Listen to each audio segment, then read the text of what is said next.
Nós estamos aqui disponíveis, Jesus. Nós amamos a sua presença nesse lugar, Jesus. Nós te adoramos, Tu és santo. A beleza da Tua santidade nos constrange. A beleza da Tua santidade nos constrange, Jesus. A beleza da Tua santidade calibra os nossos corações. Permaneça aqui, doce presença, permaneça aqui. Permaneça aqui, calibrando os nossos corações, trazendo alinhamento nos nossos corações, Jesus. Eu sinto o Espírito Santo falando que Ele está trazendo alinhamento nessa noite. Ele está calibrando. Eu vi o Senhor calibrando, assim como se calibra um pneu do carro. Ele está calibrando o coração da sua igreja. Ele terá a sua herança. Ele terá a atenção da sua igreja por inteiro. Ele será o único Senhor dos nossos corações. O zelo do Senhor fará essas coisas. Ele está varrendo um espírito de entretenimento da igreja, e Ele está trazendo a sua presença. Nós não precisamos mais de entretenimento. Nós precisamos da presença. Ele está calibrando o coração da sua igreja. Ele está tirando os olhos da igreja de homens. Está tirando os olhos da igreja do púlpito e está elevando os olhos para os montes. De onde vem o nosso socorro? De onde vem o perdão para os nossos pecados? Não existe perdão nesse púlpito para os nossos pecados. Só existe perdão em Cristo. Enquanto não olharmos para Cristo, não seremos como Ele é. Olhai para o Cordeiro. Olhai para o Cordeiro. O temor do Senhor está sobre essa sala, e Ele diz: olhai para mim. Quando olhamos para Ele, o nosso coração é calibrado. Quando olhamos para Ele, o nosso coração é alinhado com a palavra. Quando olhamos para Ele, as outras luzes se apagam, e a única luz que permanece é daquele que brilha mais que o sol. É aquele cuja luz ilumina as nossas imperfeições, e não só ilumina, mas transforma as nossas imperfeições.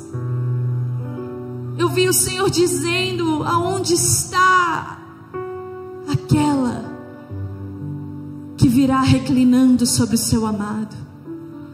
O Senhor está à procura de uma igreja madura, de uma igreja sóbria, de uma igreja que não fica se entretendo com coisas terrenas.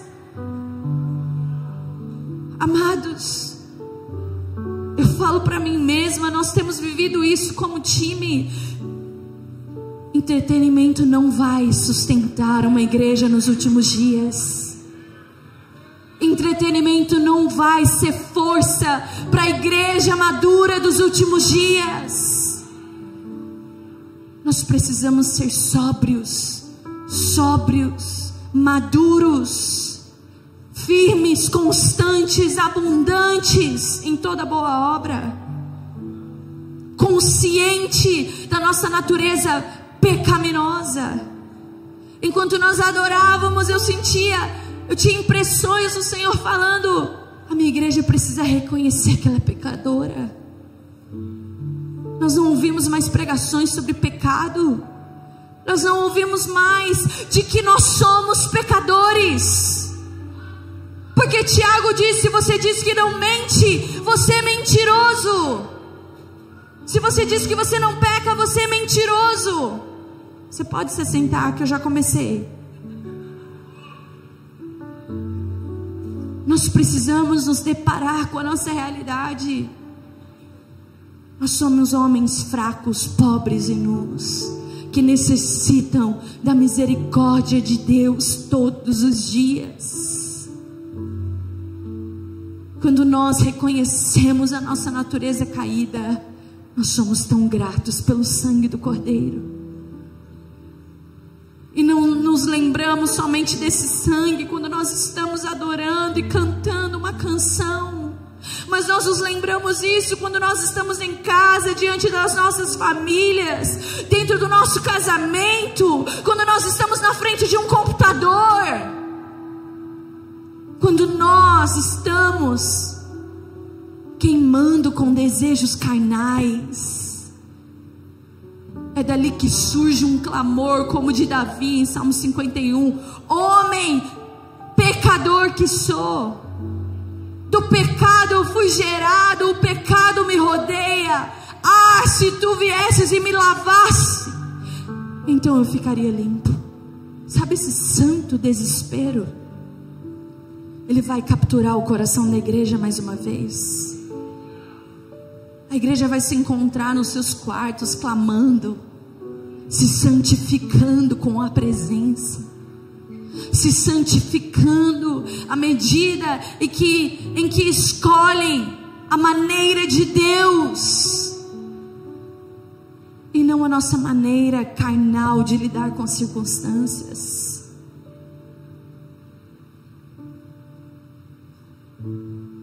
Nós precisamos estar conscientes da nossa condição. Fomos lavados pelo sangue do Cordeiro, fomos justificados pela cruz, mas estamos sendo santificados. Estamos no processo de santificação. A melhor versão de você ainda não chegou, e nós precisamos estar sóbrios sobre essa verdade, nos apegarmos ao sangue do Cordeiro, reconhecermos que somente o Cordeiro pode nos lavar de todo pecado, nos transformar e fazer com que a gente permaneça até o fim. Mas para isso nós precisamos parar de nos entreter. Eu falo de um lugar onde nós temos sido confrontados com isso. É muito legal ser uma banda conhecida no Brasil inteiro, mas isso não traz salvação, isso não traz santificação, isso não traz um reconhecimento do quanto eu preciso de Jesus. Na verdade, isso só me afasta. Sendo bem sincero com vocês, posso ser sincero? A gente não gosta de estar num palco. A gente não gosta. É uma luta para nós. Nós conversamos sobre isso diariamente. Todo lugar que nós chegamos. E eu estou me sentindo em casa aqui, porque falaram para mim que eu podia me sentir em casa. Mas não falo de um lugar onde nós somos santos, não. Nós lidamos com o nosso ego, com o nosso orgulho. Mas, amados, nós temos visto por onde nós temos ido. Uma cultura de entretenimento. Isso não traz salvação. Isso não traz arrependimento. Se nós queremos viver um avivamento, aonde corações ficarão rendidos diante do Senhor, clamando, isso não tem a ver com entretenimento. Nós não damos mais espaço para o Espírito Santo fazer o que Ele quer. Nós queremos uma música atrás da outra, nós queremos seguir o cronograma. Nós queremos, se não toca a música que a gente gosta, a gente fica triste. Não se trata de música, se trata da presença de Deus. Se nós só ficarmos apegados às canções, se nós só ficarmos apegados aos grandes nomes, isso não trará Jesus de volta. O nome dessa conferência é Até que Ele Venha. Será que existe esse clamor no seu coração para que Ele venha? Então você precisa ser o primeiro a lutar contra esse espírito que tem buscado cegar os olhos da igreja. Você precisa ser o primeiro. Se você deseja que Jesus volte, você precisa ser o primeiro a se posicionar, a não se render a esse espírito de entretenimento. A igreja dos últimos dias, ela não estará entretida. Ela será uma noiva apaixonada. Ela terá um santo desespero pela volta de Jesus, onde nada tá bom, onde nada satisfaz. Sabe, eu e o meu marido, antes de nós nos casarmos, eu morei 1 ano nos Estados Unidos e ele ficou esse 1 ano aqui. Foi o nosso noivado à distância. E havia um santo desespero por estarmos juntos. Havia um desejo muito grande por estarmos juntos, termos a companhia um do outro.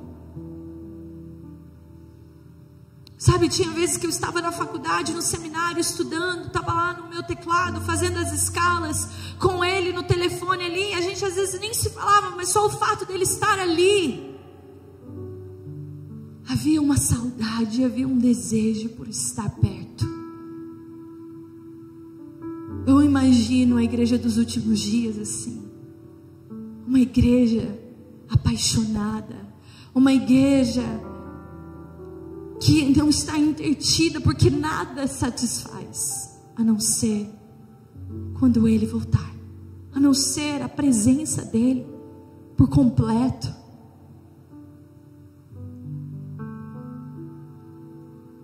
Em Mateus capítulo 9, versículo 14,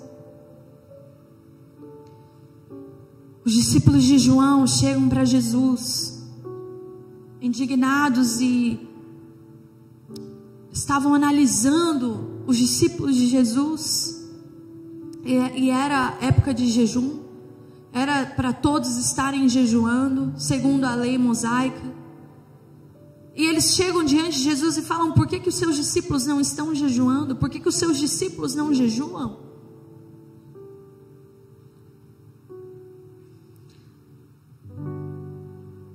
E Jesus lhes respondeu no versículo 15: por acaso os convidados para o casamento podem ficar tristes enquanto o noivo está com eles? Mas chegarão os dias em que o noivo lhes será tirado, e então jejuarão.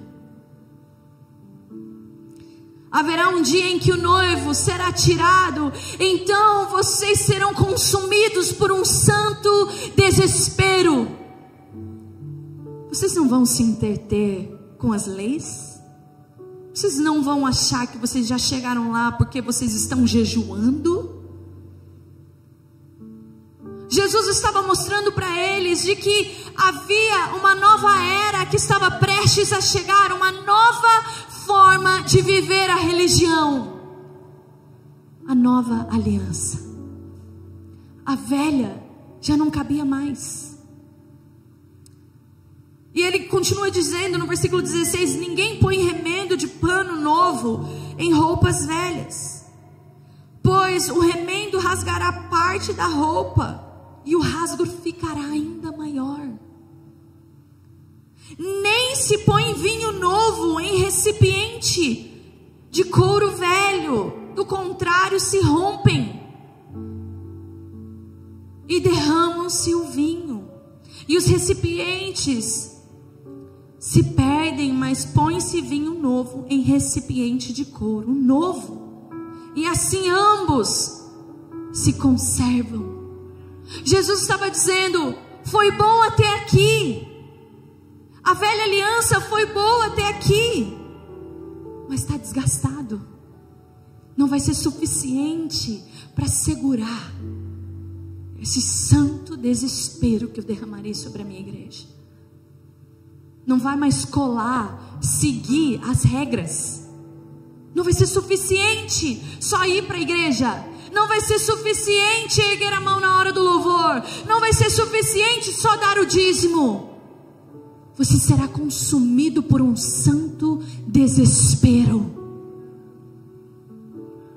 O noivo será tirado, então vocês sentirão falta e vocês clamarão até que ele venha. Até que ele venha.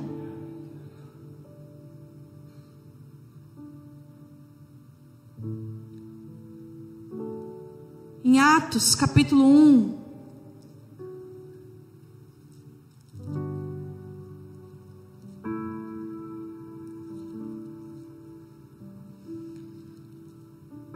na aparição de Jesus, depois da ressurreição, ele aparece e fica muito claro para os discípulos que Jesus é Jesus. Eles testificam-se de que é Ele. E no versículo 4 diz: enquanto participava de uma refeição com eles, ordenou-lhes que não se ausentassem de Jerusalém, mas que esperassem a promessa do Pai, a qual disse a ele: de mim ouvistes. Porque na verdade João batizou com água, mas vós sereis batizados com o Espírito Santo dentro de poucos dias. Jesus estava se referindo ao Espírito Santo, aquele que causaria esse santo desespero. Sabe, o Espírito Santo, ele não só habita em nós para nos trazer discernimento do que é certo ou errado. Ele habita em nós para dar continuidade.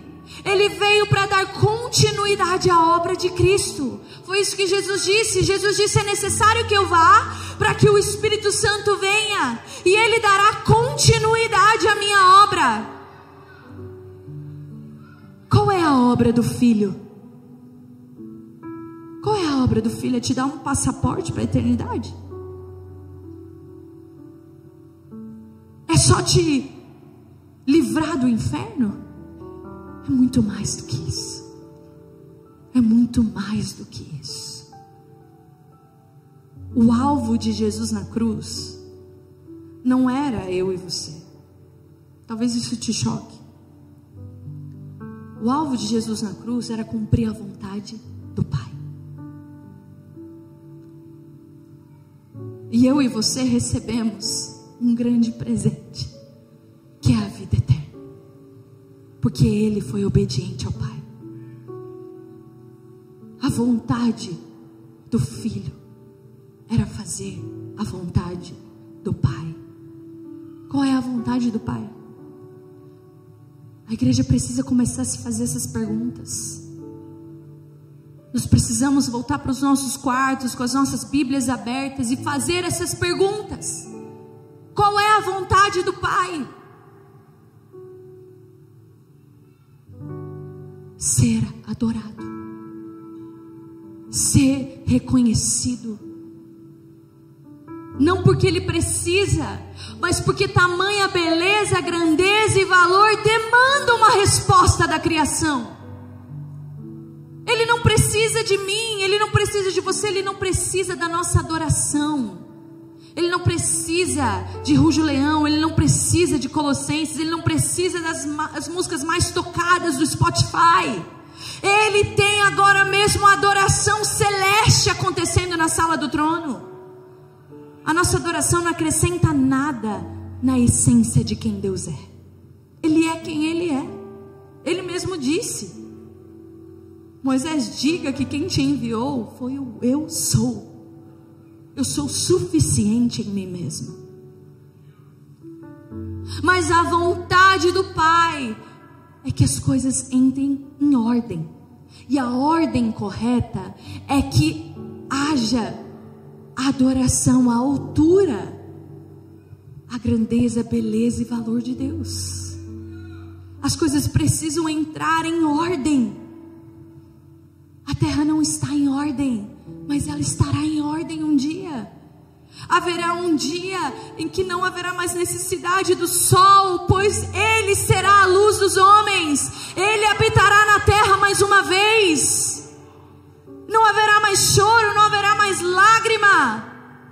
Tudo estará em ordem. Essa é a vontade do Pai. É trazer ordem, é unir céus e terra. Essa é a vontade do Pai. Então você precisa entender a história maior de Deus. Você precisa dar um passo para trás e tirar os olhos do seu umbigo, porque o plano de Deus tem a ver com trazer ordem para as coisas, e você está ali no meio. Você vai ser alinhado com a vontade de Deus.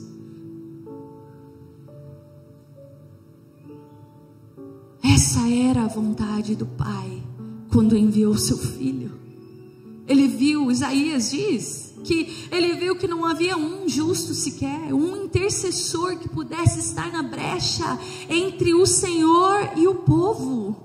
Por isso ele fez justiça com o seu próprio braço e ele enviou o seu próprio Filho. Nós precisamos voltar para as coisas básicas do Evangelho. As coisas básicas do Evangelho. E por isso o Espírito Santo veio. Porque Ele é aquele trabalhador que trabalha para que a vontade do Pai se cumpra. Ele está dando continuidade à obra de Cristo em nós.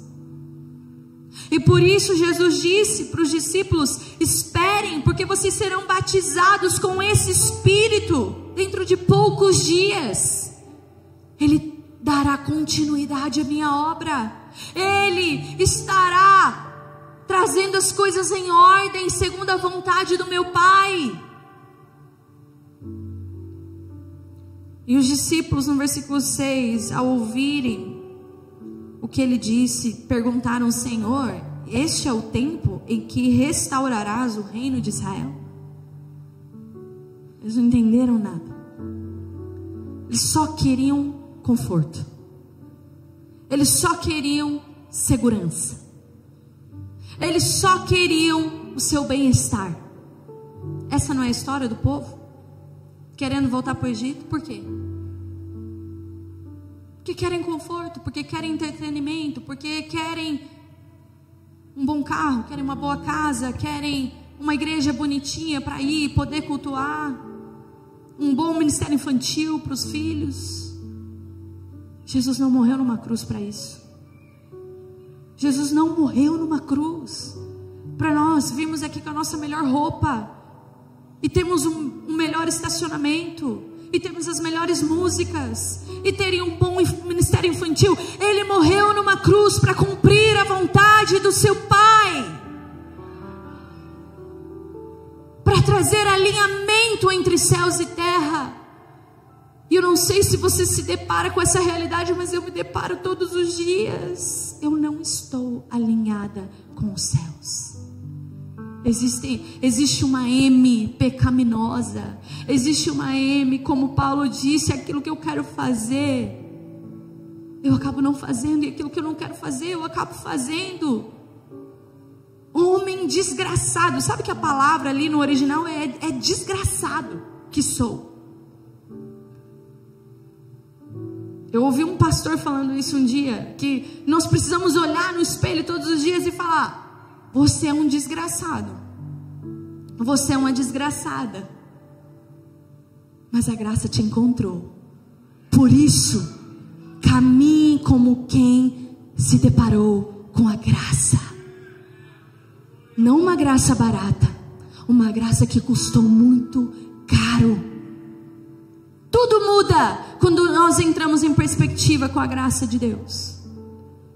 Quando nós caminhamos conscientes da graça de Deus. E o Espírito Santo está fazendo isso. Ele está alinhando o coração da igreja. Ele está amadurecendo, ele está calibrando o coração da igreja.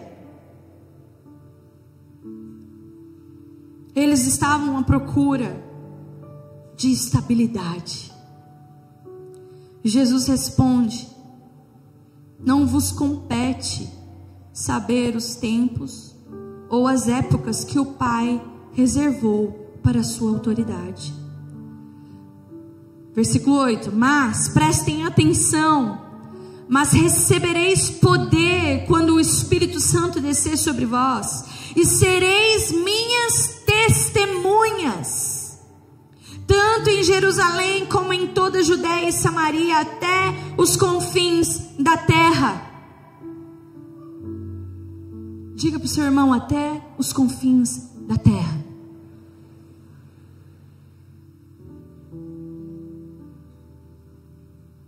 Um dia eu me peguei meditando nesse texto.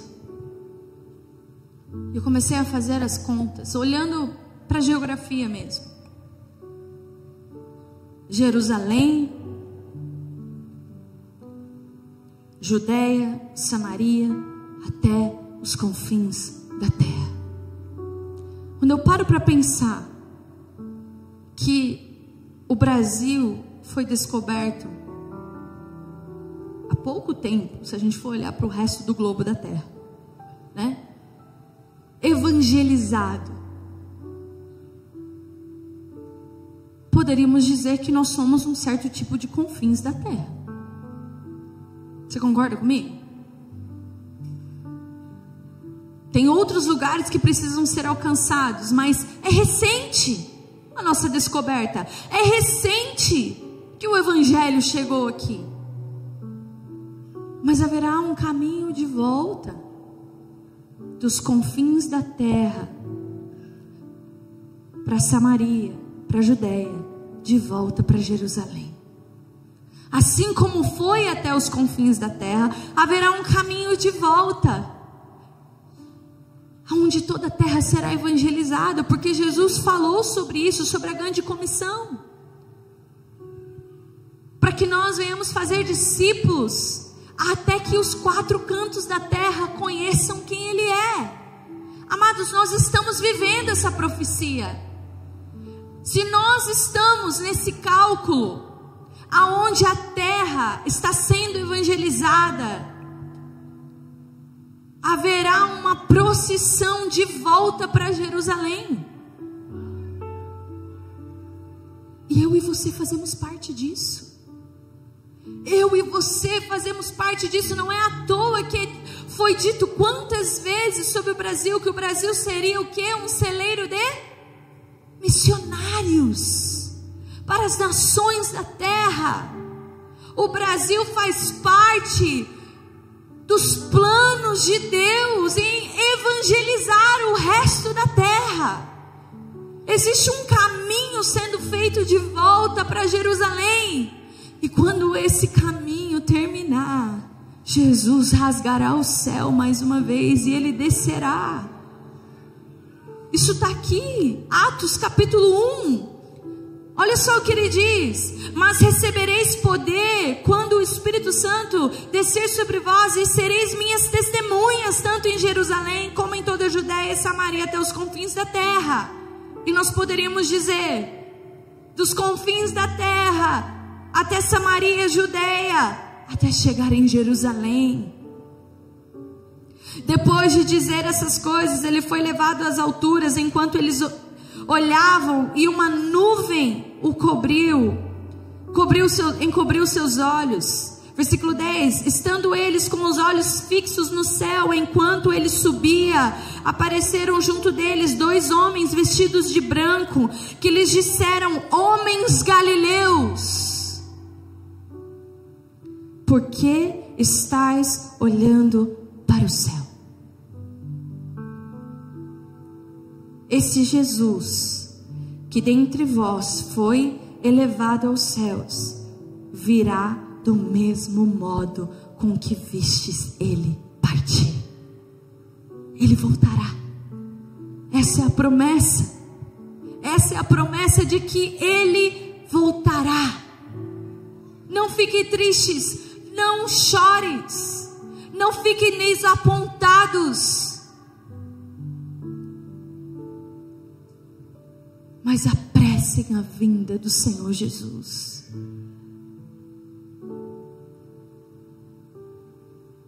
Versículo 12, então eles voltaram para Jerusalém, vindo do monte chamado das Oliveiras, que fica perto de Jerusalém, a distância da caminhada de um sábado. Quando chegaram à cidade, subiram ao aposento superior, onde estavam Pedro e João, Tiago e André, Felipe e Tomé, Bartolomeu e Mateus, Tiago, filho de Alfeu, Simão, Zolete e Judas, filho de Tiago. E versículo 14. Diga comigo, e unidos, todos se dedicavam à oração.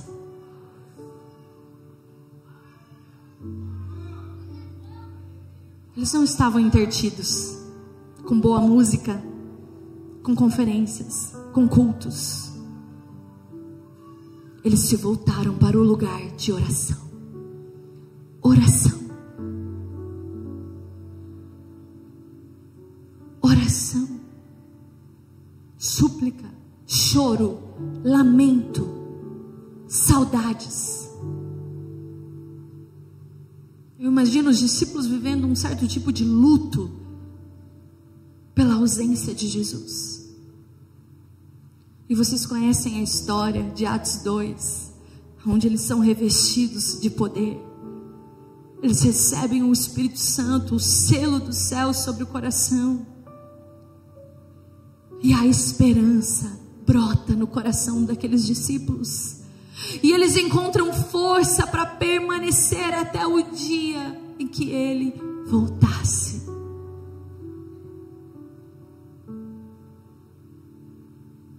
E eu te pergunto, como está o teu coração? Como está o meu coração? Será que nós temos nos posicionado como Jesus nos ordenou? Será que nós temos nos voltado para o lugar de oração, para o lugar de fazer um caminho para que o Rei da Glória venha? Será que nós temos nos ocupado com o conhecer e prosseguir em conhecer a Deus a partir do lugar de diálogo com Ele diário? Será que nós temos nos colocado na fornalha da aflição e nos deixado ser moldado e transformado a sermos a igreja madura que Ele vai vir se encontrar nos últimos dias?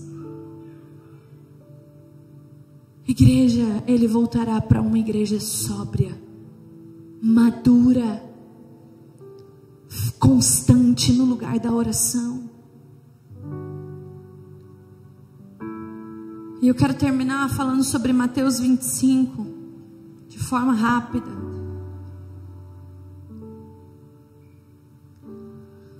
Texto de Mateus 25, capítulo 1, diz: o reino dos céus será semelhante a 10 virgens que, tomando suas lâmpadas, saíram ao encontro do noivo. 5 delas eram insensatas e 5 eram prudentes. Ao pegarem as lâmpadas, as insensatas não levaram azeite. As prudentes, porém, levaram azeite em suas vasilhas juntamente com as lâmpadas. E demorando o noivo, todas começaram a cochilar e dormiram. À meia-noite, porém, ouviu-se um grito: o noivo chegou, saia ao encontro dele. Então todas as virgens se levantaram e prepararam suas lâmpadas. E as insensatas disseram às prudentes: dai-nos do vosso azeite, pois nossas lâmpadas estão se apagando. Mas as prudentes responderam: não, talvez não haja o suficiente para nós e para vós. Ide, porém, aos que vendem azeite e comprai-o para vós.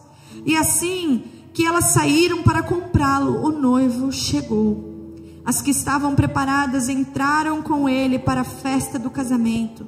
E fechou-se a porta. Então também chegaram as outras virgens e disseram: Senhor, Senhor, abre-nos a porta. Ele, porém, respondeu: em verdade vos digo que não vos conheço.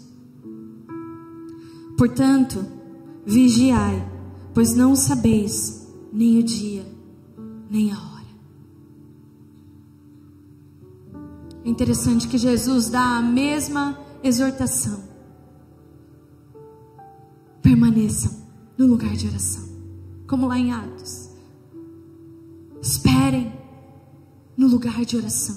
Permaneçam no lugar de oração, vigiando e orando e amadurecendo no lugar de oração. O texto, a história, a parábola se dá à noite, falando no contexto dos últimos dias. A terra será repleta de trevas. Sinto te dizer que as coisas não vão melhorar, as coisas vão piorar. As coisas vão piorar. Se você anda escandalizado com as coisas que você tem ouvido no jornal, as coisas vão piorar. Se você tem ficado escandalizado com o estado, né, do governo, dos governos, de briga entre países e guerras e rumores de guerras, isso tudo está na Bíblia. As coisas vão piorar. Mas ao mesmo tempo que a terra será coberta com trevas, haverá uma grande luz também. É isso que a Bíblia nos conta, de que em meio à escuridão haverá luz. Será a igreja. A igreja estará brilhando. E essa história, Jesus está contando essa parábola, e Ele está descrevendo a postura da igreja nos últimos dias.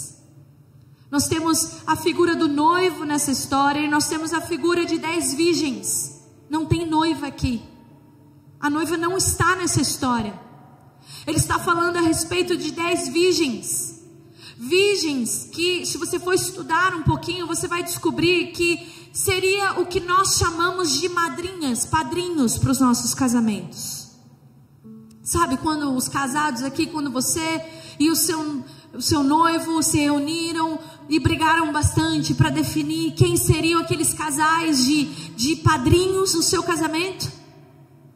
E você escolheu, espero eu, não baseado no bolso dele.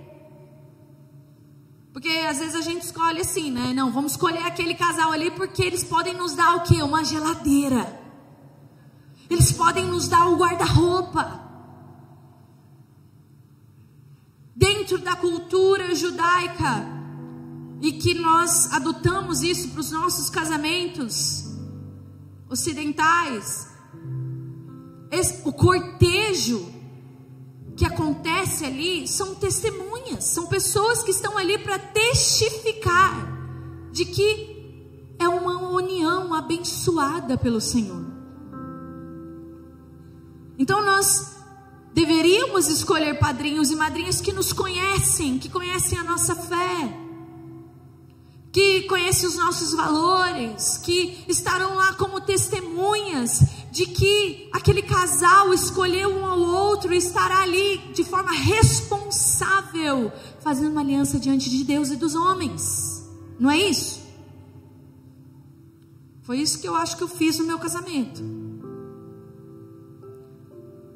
E essas damas são essas madrinhas, essas virgens são esses padrinhos, são essas testemunhas.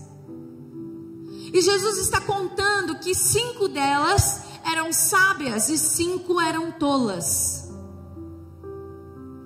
Mas todas tinham lâmpadas. Olha que interessante. Todas tinham lâmpadas. Todas foram convidadas para participar do cortejo. Todas foram escolhidas a dedo. Você foi escolhido a dedo. Não foi você que aceitou Jesus.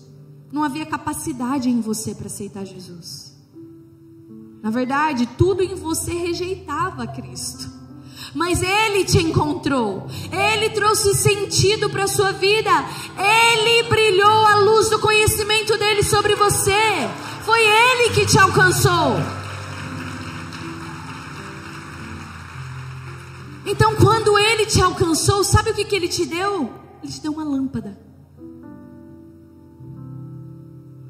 E essas 10 virgens, todas tinham lâmpadas. Todas estavam empolgadas com suas lâmpadas. Sabe, quando a gente vem para Cristo, quando Cristo nos encontra, Nós estamos empolgados com a salvação. Nós estamos com a Bíblia debaixo do braço. Nós temos uma lâmpada. Olha a minha lâmpada, que linda. Olha a minha lâmpada. Só que quem tem lâmpada na mão tem uma responsabilidade: cultivar óleo. De nada serve uma lâmpada sem óleo. Jesus disse em João 17, versículo 24: Pai, eu desejo que eles estejam comigo onde eu estou, que eles contemplem a minha glória. É como se ele estivesse dizendo: Pai, eu oro isso a Ti. Eu vou para a cruz, mas eu oro para que ao receber lâmpadas, eles tenham acesso a óleo. Nós temos acesso a óleo. Nós temos acesso a óleo para as nossas lâmpadas. Nós somos a igreja de I maiúsculo, nós somos a noiva corporativa, mas individualmente nós somos essas damas, nós somos essas virgens que Jesus está descrevendo. E Ele está dizendo: vejam como vocês constroem a vida de vocês, vejam como vocês vivem a vida de vocês. Eu já vos disse, permaneçam no lugar de oração. Permaneçam no lugar de cultivar óleo. As sábias cultivaram óleo. As tolas ficaram empolgadas com as suas lâmpadas. É como se eu lá no meu casamento, dias antes do meu casamento, tivesse determinado a cor do vestido. Os casados aqui fez isso, né? Você determinou a cor do vestido, a cor da gravata. Você mandou tudo escrito, bonitinho, numa caixinha, deu um presentinho, né? Você fez tudo para os padrinhos. Assim, eles não tinham que fazer nada, só ir lá e comprar a roupa. Esses dias eu estava num casamento, o Voito também estava, né? E um padrinho, no dia do casamento, estava doido no grupo lá nosso: alguém tem uma calça para me emprestar? Tipo assim, ele esperou o dia do casamento para ele ir atrás da calça. Padrinho.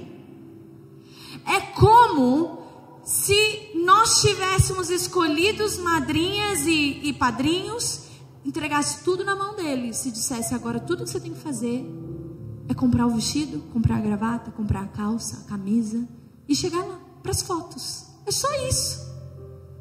E ele chega lá sem a calça da cor que você pediu, chega lá sem o vestido que você pediu. Essas foram as tolas. Elas não levaram a sério o privilégio que é ser padrinho. Elas não levaram a sério o privilégio que é ser madrinha. Elas não levaram a sério o que é ser convidada para fazer parte do cortejo celestial. Elas ficaram empolgadas demais com as suas lâmpadas. E o texto nos diz que todas elas fizeram o quê? Dormiram. Dormir é bom ou é ruim? É bom, né? Então por que a gente acha que foi ruim elas terem dormido? Se você não acha que foi ruim, você está certo. O que Jesus estava dizendo ali, porque as sábias também dormiram e elas continuaram sábias. O dormir ali, Jesus estava dizendo, enquanto elas viviam a vida, enquanto elas comiam, enquanto elas trabalhavam, enquanto elas dormiam, enquanto elas cuidavam dos filhos, enquanto elas viviam a vida, as responsabilidades da vida, elas se certificaram que elas cultivaram óleo. Não há desculpa. Naquele dia você não vai poder dizer: ah, mas eu estava ocupado demais criando filho. Ah, eu estava ocupado demais com o meu trabalho. Eu estava ocupado demais pastoreando uma igreja. Eu estava ocupado demais evangelizando os 4 cantos da terra. Ninguém vai poder dizer. Porque o que Ele pede é que enquanto nós vivemos a vida, enquanto nós vivemos as nossas funções aqui na terra, tem uma ordem: cultivem óleo, cultivem óleo, cultivem óleo em suas lâmpadas. E talvez você já ouviu que o óleo é óleo da intimidade, né? Principalmente aqueles dos anos 2000, aquele avivamento, né? Aquele despertar que veio sobre a igreja brasileira de intimidade com Deus. E foi se cantado muito sobre isso, sobre o noivo, minha noiva, e o óleo. E realmente, ele está falando sobre isso, mas intimidade, eu quero te levar a pensar um pouco mais profundo. A gente só tem intimidade com quem a gente conhece. E não é um conhecer assim, eu acho aquela pessoa legal, ela senta do meu lado na igreja. O conhecer que nós encontramos na Bíblia é o mesmo conhecer que Paulo descreve entre um homem conhecer uma mulher e uma mulher conhecer um homem, intimamente, falando sexualmente. Quando eles se tornam uma só carne, o homem deverá conhecer somente uma mulher, e a mulher, consequentemente, um só homem. Por isso que o casamento terreno é uma perfeita representação do casamento celestial entre Cristo e a sua igreja. É poderoso, é puro, é santo. Por isso ele escolheu o matrimônio para descrever essa perfeita imagem entre Cristo e sua igreja.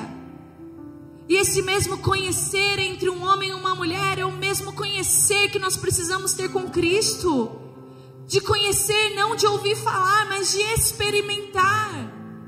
E eu não estou falando de experiência numa conferência, uma experiência por meio de um evento. Eu estou falando de vida diária com Cristo.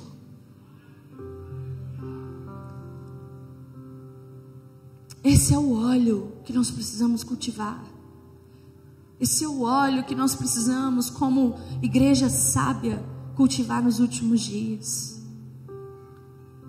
Nós somos amigos do noivo e nós precisamos apontar para o noivo. Sabe, nós como F-Hop Music temos sido confrontados com isso. Nós precisamos apontar o olhar da noiva para o noivo. O olhar da noiva pertence ao noivo. João Batista disse isso em João capítulo 3, versículo 28. Eu já vos disse que eu não sou o Cristo. Eu já vos disse, eu não sou o Cristo. A noiva pertence ao noivo. A minha alegria já está completa, que é ouvir a voz do noivo. A minha alegria está completa, que é cultivar óleo aqui, ó. Essa é a minha alegria, é cultivar óleo. É necessário que ele cresça e que eu diminua. Essa é a identidade dos amigos do noivo. Essa é a identidade das virgens sábias, como João Batista, que priorizou o conhecer e prosseguir em conhecer. Vocês estão entendendo, igreja? Está fazendo sentido? A hora é urgente. O time de louvor pode subir. A hora é urgente. Nós precisamos cultivar óleo. Nós precisamos conhecer a Cristo, fazer um caminho para que o Rei da Glória venha. A nossa alegria precisa estar em Cristo e somente em Cristo. Eu comecei dizendo que Deus está varrendo da igreja um espírito de entretenimento, e Ele está trazendo a presença, e nós seremos visitados por um santo desespero. E a nossa vida será consumida com esse ofício de ser uma virgem sábia dos últimos dias, de preparar o caminho. Aquelas virgens, elas tinham um trabalho: iluminar o caminho. Lembra? É noite. A parábola se dá à noite. Essas damas, essas virgens, elas são convidadas a iluminar o caminho para que o noivo faça a sua caminhada ao encontro da noiva. Essa era a única função delas, iluminar o caminho. E como iremos iluminar o caminho? Como iremos dar glória a alguém que não conhecemos? Nós precisamos conhecer, nós precisamos preparar o caminho, nós precisamos cultivar óleo para que nós possamos fazer um caminho reto para que o Rei da Glória venha. E até que Ele venha, nós estaremos cultivando óleo, nós estaremos sendo virgens sábias, amigos e amigas do noivo que buscam uma vida de sabedoria, pois não sabemos nem o dia nem a hora. E não queremos ser como aqueles que se encontrarão com Ele e Ele dirá: afasta-te de mim, pois eu não vos conheço. Lucas 13 diz que muitos vão dizer: eu preguei em teu nome, eu evangelizei em teu nome, eu cumpri a escala do domingo na minha igreja no domingo. E Ele vai dizer: afasta-te de mim, que eu não te conheço. Eu não iada você, eu não conheci você, você não me conheceu. Não sejamos encontrados como aquelas virgens tolas. É tempo de nos arrependermos, é tempo de nos voltarmos para o lugar da oração. Essa foi a instrução de Jesus lá atrás. Atos capítulo 1, nós lemos juntos. Ele deu a chave para os discípulos: permaneçam no lugar de oração, permaneçam cultivando óleo, façam um caminho para que o Rei da Glória venha, porque da mesma forma com que Ele foi, Ele voltará. Ele voltará, é certo que Ele voltará, tão certo como nasce o dia cada manhã. Ele voltará, Ele voltará. Não sejam pegos desapercebidos, não sejam pegos desapercebidos, não sejam pegos e entretidos com coisas terrenas. Perseverem no lugar da oração. Vamos ficar de pé.